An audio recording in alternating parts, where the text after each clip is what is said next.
खिचड़ी हो जाते हैं, या तो उनको समझ में नहीं आता, या तो फिर अध्यापक अच्छे से पढ़ाना नहीं चाहता। इसीलिए हमने सोचा कि कुछ नया किया जाए।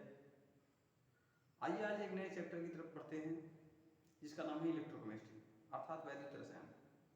वैद्युत रसायन क्या है, कैसे है, बहुत ही आराम से समझेंगे।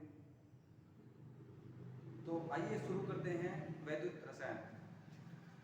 जैसा कि चैप्टर का नाम लिखा गया है वैद्युत रसायन, यहाँ पे आप देखेंगे तो दो चीजें निकल के सामने आती हैं। पहली है विद्युत, दूसरी है रसायन। हम लोग जानते हैं विद्युत अर्थात करंट, और रसायन मतलब केमिस्ट्री का वर्ड है। केमिस्ट्री रसायनों की बात कर रहा है। हम यहाँ पे देख पाएंगे कि किस प्रकार से विद्युत रसायन में दो इंपॉर्टेंट चीजें दी गई हैं। एक विद्युत रासायनिक सेल,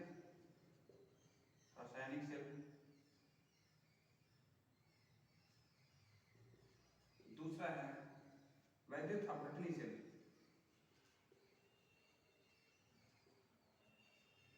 हमें दो चीजें पढ़नी है। जो लोग कक्षा 11 पढ़ के आए हैं उनके लिए तो अच्छी बात है, जो कक्षा 11 पढ़ के नहीं आए हैं उनके लिए भी घबराने की जरूरत नहीं है। हम लोग इसको देख लेंगे और बीच बीच में कक्षा 11 का जो पार्ट छोड़ के आपका हम उसको करवाते चलेंगे। तो बहुत घबराना नहीं है, बिल्कुल आराम से देखना है। विद्युत रसायन सेल हम किसे कहेंगे? दरअसल हम लोग घर में बैटरियां यूज करते हैं, इस बैटरी को ही सेल कहते हैं। बैटरी को ही सेल कहा जाता है। जैसा कि हम लोग जान पाते हैं कि घर में उपयोग होने वाली जो बैटरी है, दो प्रकार की बैटरियां होती हैं। वो दो प्रकार की बैटरियां कैसी हैं? एक तो हम लोगों ने जो टार्च में लगाया जाता है, आप लोग ध्यान देंगे तो उसके ऊपर एक तरफ प्लस और दूसरी तरफ क्या होता है? माइनस होता है। इसमें हम एक चीज देखते हैं कि इसको उपयोग करो और फेंक दो, अर्थात यूज एंड थ्रो की तरह कार्य करती है। इसके अंदर क्या होता है? कुछ रासायनिक पदार्थ भरे होते हैं, कुछ रासायनिक पदार्थ भरे होते हैं, और यह बैटरी पहले से चार्ज होती है, अर्थात इसमें इलेक्ट्रॉनों का स्थानांतरण होता रहता है। यानी कि ये चार्ज है, इसमें आवेश है। इस रसायन के द्वारा हम इसको क्या करते हैं कि विद्युत में उपयोग लाते हैं, वैद्युत में इसका उपयोग करते हैं। इस रासायनिक ऊर्जा को हम विद्युत ऊर्जा में कन्वर्ट कर लेते हैं। ये सिर्फ क्या होता है, इसमें होती है रासायनिक ऊर्जा, इसको हम क्या करते हैं? विद्युत ऊर्जा में कन्वर्ट कर लेते हैं। बात को समझिएगा ध्यान से कि इस रासायनिक ऊर्जा को विद्युत ऊर्जा में कन्वर्ट कर दिया गया है, अर्थात यह विद्युत रासायनिक सेल है। एक लाइन में हम कह सकते हैं कि ऐसा सेल जिसमें से रासायनिक ऊर्जा को विद्युत ऊर्जा में कन्वर्ट किया जाता है। अगर हम किसी भी रासायनिक ऊर्जा को विद्युत ऊर्जा में कन्वर्ट करने का कोई यंत्र बना रहे हैं तो उसे हम कहते हैं वैद्युत रासायनिक सेल। एग्जाम्पल के तौर पे आप समझते होंगे, अगर बात एग्जाम्पल की करें तो बैटरी का, कौन सी बैटरियां हैं? मोबाइल की बैटरी, हम क्या कर रहे हैं? ट्रैक्टर की बैटरी, या इसको कहें वाहन की बैटरियां, घड़ी की बैटरी। अब बात होती है कि घड़ी की बैटरी तो दो प्रकार से हो गई सर, या मोबाइल या ट्रैक्टर की बैटरियां दो प्रकार की होती हैं। जब दो चीजें आपको समझनी है, यहाँ पे अगर इतनी बात समझ में आ गई कि रासायनिक ऊर्जा को वैद्युत ऊर्जा में जो कन्वर्ट कर रही है वो वैद्युत रासायनिक सेल है, इस क्रिया को हम वैद्युत रासायनिक सेल की क्रिया कहते हैं। दूसरी तरफ हम देखते हैं, तो आइए समझते हैं।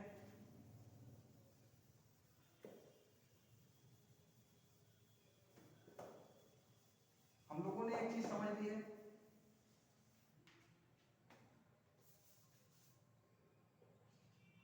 वैद्युत रासायनिक सेल। जो वैद्युत रासायनिक सेल है उसमें क्या हो रही है?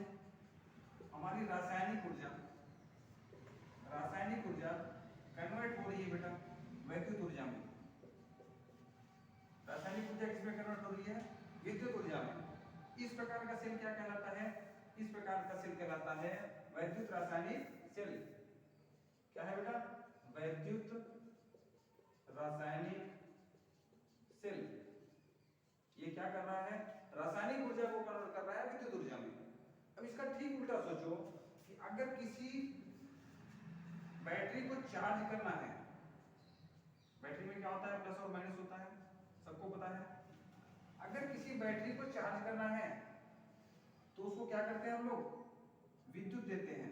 क्या देते हैं, विद्युत दिया जाता है।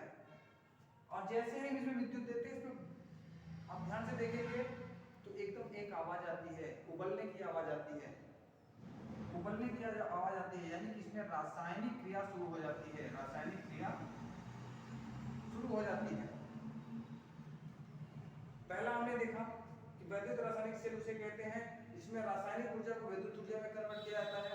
दूसरा इसका ठीक उल्टा है, वैद्युत अपघटनी सेल क्या होता है भाई, वैद्युत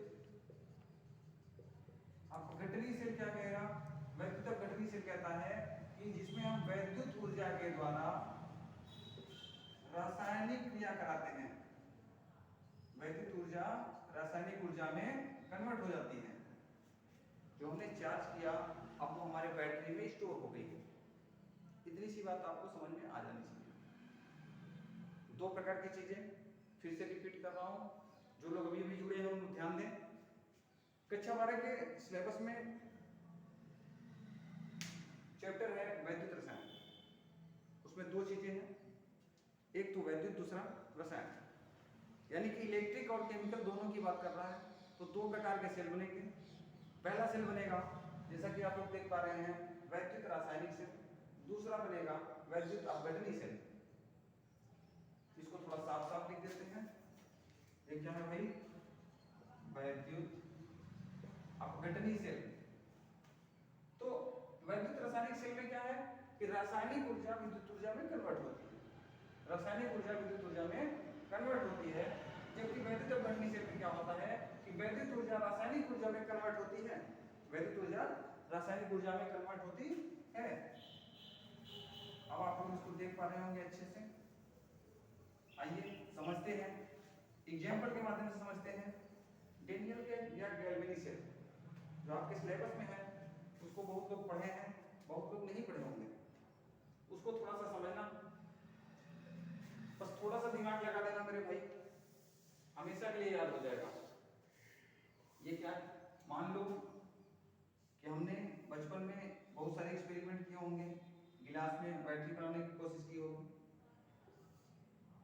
दो पाइप ले लिया या प्लास्टिक की गिलास ले लिया, दो प्लास्टिक के गिलास ले लिया, उसमें कोई भी मेटल की दो क्षण डाल दिया भैया। अब आप कहेंगे सर कैसे ही दोनों, कोई भी दो मेटल की क्षण, मेटल मतलब धातु की क्षण डाल देना, उसको भर लेना। अगर कुछ न मिले तो नमक पानी से भर लेना, क्योंकि नमक पानी आयनिक पदार्थ होता है और आयनिक पदार्थ टूटेगा तो आवेश देगा। बिल्कुल कंफ्यूजन मत पालना, जिसके पास पैसे नहीं है कि वो चले जाए ढूंढ के बाजार से लाए। आपको एक्सपेरिमेंट करना है तो नमक पानी यानी NaCl का घोल डाल देना। फिलहाल हम यहाँ पे NaCl का घोल नहीं डालेंगे, लेकिन आप प्रयोग करने के लिए बिल्कुल डाल सकते हैं, रिएक्शन वही आएगा। हमने यहाँ पे एक क्षण जो ली है वो किसके लिए है, जिंक की, दूसरी ली है कॉपर की। एक क्षण हो गई हमारी जिंक की, दूसरी क्षण हो गई कॉपर की। इसको एक नली के द्वारा जोड़ दिया गया, इसको एक नली के द्वारा जोड़ दिया गया है और इस नली में अर्धगलित पदार्थ भर दिया गया। इसमें हमने दो तार लगाए, इसमें हमने दो तार लगा दिए। अभी हमको इसके बारे में कुछ भी नहीं पता, लेकिन अगर हम जीभ में ऐसे ही लगाएंगे ना तो हमें कुछ कड़वाहट महसूस होगी, और वो कड़वाहट महसूस होगी अर्थात रासायनिक अभिक्रिया हो रही है। जब रासायनिक अभिक्रिया होगी तो हमको कड़वाहट महसूस होगी। आइए देखते हैं, ये जिंक है तो जाहिर सी बात है ये रहा होगा ZnSO4 अर्थात जिंक सल्फेट का सॉल्यूशन, और ये होगा कॉपर सल्फेट का सॉल्यूशन।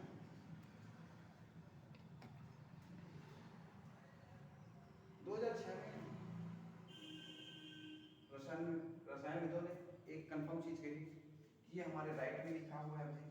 कहाँ लिखा हुआ है, राइट में, और ये लिखा हुआ है लेफ्ट में। तो ये दाहिना वाला पदार्थ और ये बायां वाला, दो प्रकार की छड़ें हमने देखी। तो इसमें से जो इलेक्ट्रॉन मूव कर रहा है उसको समझना पड़ेगा आपको कि क्या ये जो है जिंक की क्षण या कॉपर की क्षण दोनों में पॉजिटिव और नेगेटिव कौन से बनाएंगे, क्योंकि बनाएंगे तो पॉजिटिव और नेगेटिव ही। तो यहां पे बनेगा बेटा एनोड, क्या बनेगा, एनोड, और यहां पे बनेगा कैथोड। और सबको पता है कैथोड होता है सर पॉजिटिव चार्ज, क्या होता है, पॉजिटिव चार्ज, ये होता है पॉजिटिव और ये हो जाएगा नेगेटिव। इतनी बात याद रहेगी। सिंपल सा हमने क्या किया, जिंक सल्फेट के सॉल्यूशन में जिंक मेटल लिया, कॉपर सल्फेट के सॉल्यूशन में कॉपर मेटल लिया। इसको हमने जैसे ही जोड़ा तो हमने देखा कि इलेक्ट्रॉन मूव कर रहा है, क्योंकि इलेक्ट्रॉन की बेसिक प्रॉपर्टी है ऋणायन से धनायन की तरफ भागता है, ऋणायन से धनायन की तरफ भागता है। तो इलेक्ट्रॉन मूव कर रहा था इधर से, इलेक्ट्रॉन किधर से मूव कर रहा था, जिंक की तरफ से कॉपर की तरफ आ रहा था। तो हमने एक चीज कंफर्म किया कि ये कहीं ना कहीं एनोड का कार्य कर रहा है और जिधर कार्य ये इलेक्ट्रॉन मूव कर रहा है वो कैथोड है। यहाँ पे जिंक क्या हो गया, नेगेटिव हो गया, और कॉपर हो गया हमारा पॉजिटिव चार्ज। अब हमको एक चीज और पता है, 10वीं क्लास में पढ़ के आए हैं कि इलेक्ट्रॉनों की गति की दिशा के विपरीत होती है हमारी विद्युत धारा। अगर आपसे कोई क्वेश्चन पूछ ले कि विद्युत धारा की दिशा क्या है, तो विद्युत धारा की दिशा पॉजिटिव टू नेगेटिव होती है भाई, पॉजिटिव टू नेगेटिव। अर्थात कॉपर से जिंक की तरफ इलेक्ट्रॉन मूव करेंगे या फिर जिंक से इलेक्ट्रॉन कॉपर की तरफ मूव करेंगे। बड़ा ही अद्भुत सवाल होता है, बच्चा इसी में कॉन्फ्यूज हो जाता है और गलती कर बैठता है। सर इलेक्ट्रॉन मूव करता है माइनस से प्लस की तरफ, जबकि उसके उल्टे प्लस से माइनस की तरफ विद्युत धारा मूव करती है। बात क्लियर हो गई।